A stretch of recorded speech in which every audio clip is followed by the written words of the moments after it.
Good morning and welcome back to the One Celtic Fans View this morning. I think that we can all agree that today we need this guy to be playing from the start. Do we need Luke McCown playing from the start? I think so. I think that he proved last week that he's a fantastic player. This goal that he scored was absolutely brilliant.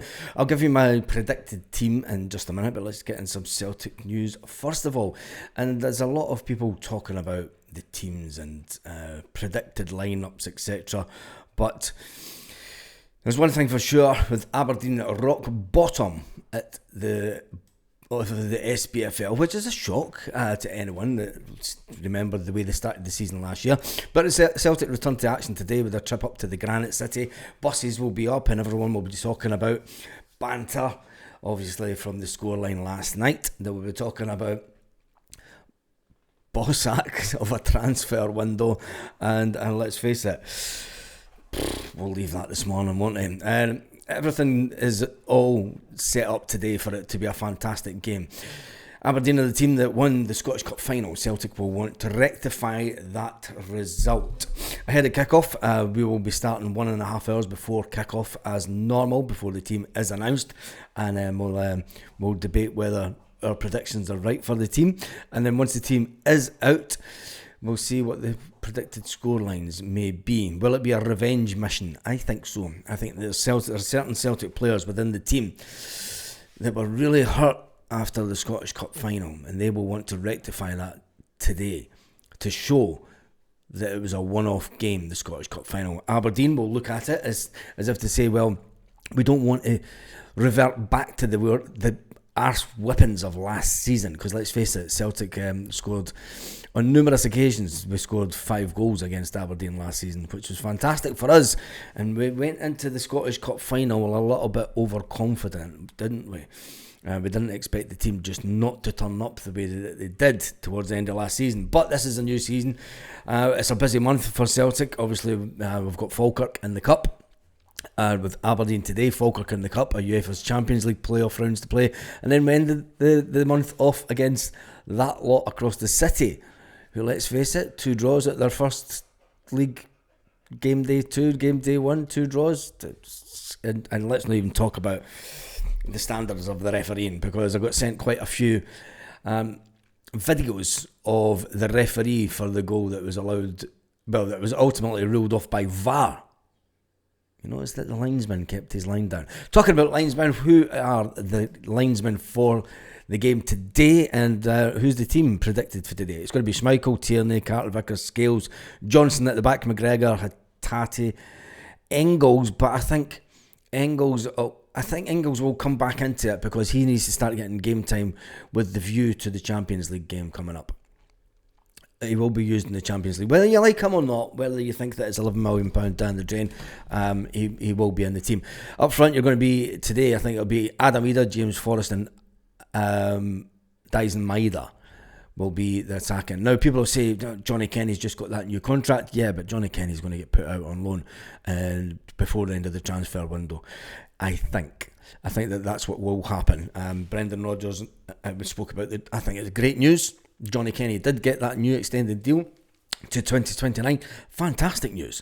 But where does Brendan Rodgers see him in the pecking order? And as it comes right now, your $9 million man, Adam Ida, and whether you think he's a waste of money or not, he did score 20 goals last season, and he will be given every opportunity to get his goal scoring run off today. It's as simple as that. He is a big bloke, and he can make things happen, but you know, it all comes down to goals. And 20 goals in your first season, should it be sniffed at? Not at all. He's a proven goal scorer.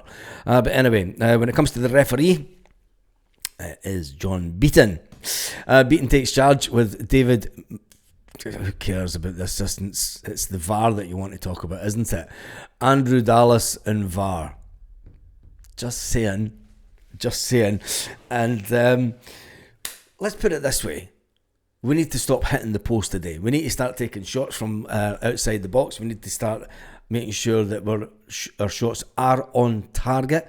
And we need to make sure that the goalkeeper doesn't make as many saves as the goalkeeper last week. But anyway, with the fact that we beat them 5-1, last season. This will be a revenge mission today. That'll be a big, big revenge mission if you ask me. And one person that will play today is Scales, because he has the ability to go out onto the left-hand side. Now, it's not a perfect scenario for Celtic fans, and they were saying, well, what's wrong with Inamura? Well, Inamura wasn't brought in to be a first-team player this season. That's the reality of it. Liam Scales says that fans can be anxious about new signings. He says, look, it all ends up good at the end. You've got to remember 4 seasons ago that he thought that he was on his way out. No, it wasn't even that, was it? It was about 3 seasons ago now that Liam Scales thought he was on his way out the door with all the transfer activity that was happening at Celtic. That summer Celtic spent £7 million on players, and Scales went, hold a minute here. Well, luckily for him, there was quite a few injuries at that time. Let's just hope Cameron Carter-Vickers stays injury-free between now and the Champions League games. But he said that he's comfortable with the squad at the moment. He says we have strength, we've brought some players in, we've had a good pre-season.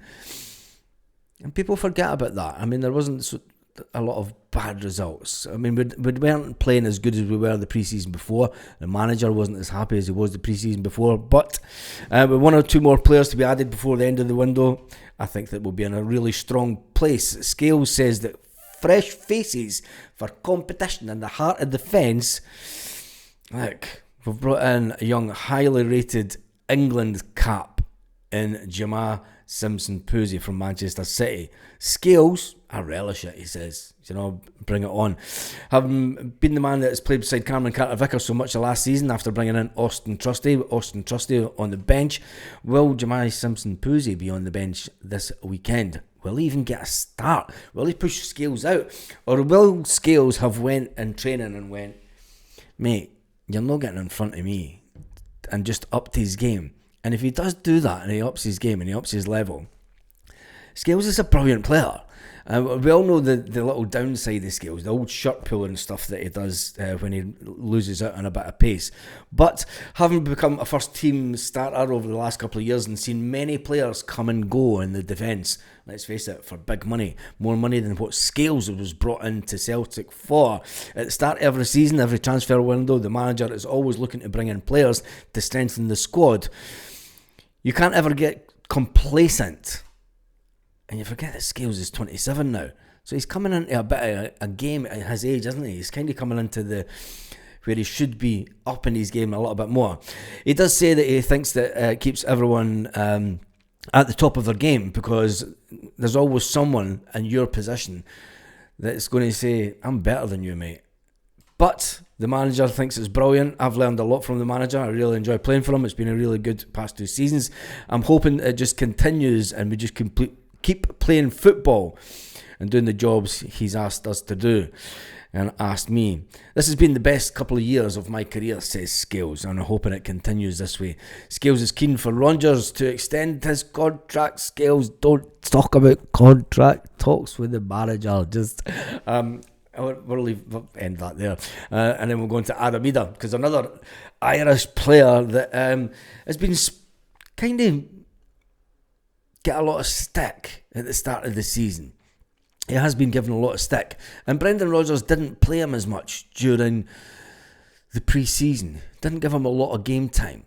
People are saying it's because he's unfit, he's fat, he's this, he's that, and the next time. Let's face it, I think that the real reason that Adam Ida wasn't given as much game time during pre-season is the fact that he was our one and only main striker.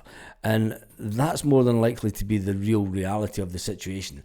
The fact that we only have that one really good recognised striker in Adam Ida, and yes, we didn't replace Kyogo, and yes, we've brought in Shin Yamada, but is Shin Yamada going to be up for a right battle of a game? And maybe Brendan Rodgers is keeping him as a little secret weapon. Maybe he will start Shin Yamada today. Maybe he's seen enough in training over the last week to say, do you know what, I'm going to give Shin the chance. But I think that he'll go with Adam Ida today. Tell me what you think in the comments, as always. But there's one thing for sure, make sure that you join us an hour and a half before the game today. Tell me what you think about the team prediction. Is it the same as your prediction? Do you think that we'll go with our more experienced players? I think that we will. I think Brendan Rodgers and the players, and I know it's the majority, it is the same players from last season, but they've got a point to prove. They've got the point to prove that was a one-off game in the Scottish Cup final back in May. Callum McGregor will still be hurting. Adam Ida will still be hurting. James Forrest will be hurting. Scales, Johnston, Hitati, they'll all be hurting and wanting to rectify what happened in that game at the end of May. I think it's the strongest team. A lot of people will say, no, don't play him doing this. Kieran Tierney will want to get his account off to a fantastic start. And it would have hurt Kieran Tierney sitting watching Celtic getting beaten in a cup final. Because remember, that's something that he never experienced as a player. He will want to go out and make sure that we punish Aberdeen today. Now, let's hope we do. Because with the results yesterday, Celtic could go top of the table. Game day 2, and Celtic will be able to go top of the table. When you look at the league table, it's there's been a little bit of movement. Over the last 24 hours. Hearts have pushed up into second place. Yes, even though they didn't do anything. Because Livingston went top. Livingston, you say, top of the table on 4 points. Yes, only 4 points. Hearts, who play today, also are in second place on 3 points. Hibernian are in third place on 3 points. Celtic are just behind them on 3 points. The Rangers, who are in 5th position on 2 games played, on 2 points. Don't laugh in the background. Motherwell have played 2 games also. They're on 2 points. Dundee United, they've played 1 game. They're on 1 point. Kilmarnock, Dundee, St Mirren, Falkirk are all on 1 point, whilst Aberdeen are on 0 points. Now, it will be an absolutely devastating start to the season for Aberdeen fans if they do get beat today again after the fantastic way that they started the season last year. But let's face it, they kind of capitulated last year and just went on a crazy downward spiral after Celtic completely tanked them at Hampden. I think that we need to make sure that we do that today, because as much as we want Aberdeen up the top end of the table fighting for things, not today, lads, not today. Sorry for any Aberdeen fans out there watching this, but we've got a point to prove this season. On that note, see you in a couple of hours. Have a fantastic morning, evening, night, wherever you are, Celtic fans all around the world.